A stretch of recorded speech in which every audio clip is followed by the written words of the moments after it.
So I was thinking it would be fun to do a 5 on Friday for gentle books. I remember a blog post that I did back in 2011 where I talked about edgy books versus gentle books. And I made a list then of some books I thought fit this gentle book category.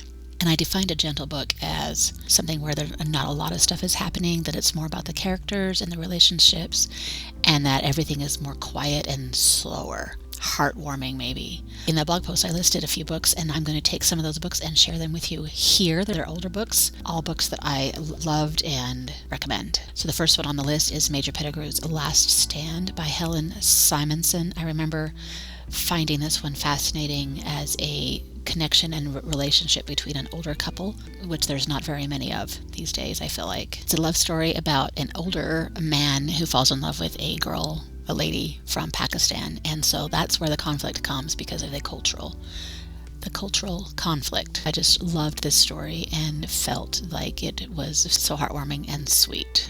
The other one I want to talk about is Remains of the Day by Kazuo Ishiguro, and we've got our butler. Stevens is the butler, and he takes a road trip, and he reminisces about the places that he's worked. So again, not a whole lot happens, but you just fall in love with the characters and the quietness of the story. Anne of Green Gables by Ella Montgomery goes on my list for this one. It seems like I've mentioned Anne of Green Gables before for one of these things, so yeah, it appears it will fit a lot of prompts for me.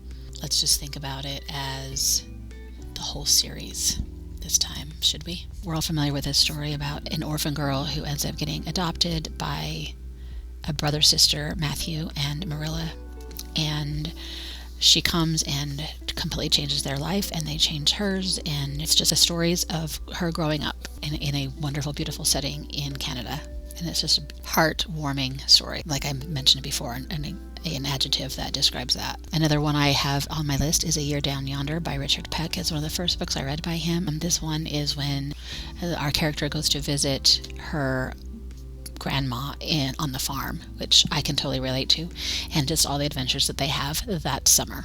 And then finally we have At Home in Midford by Jan Karen. There was a big surge of these books being popular quite a few years ago, and I totally rode that wave and have all the books and fell in love with all the characters, and I understand why they were so beloved just because of the gentleness of them and the sweetness and the small hometown feel.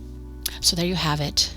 5 books that I suggest if you're in a mood for something just sweet, simple, quiet, and heartwarming. That's it for this week. Stay tuned. Until next time.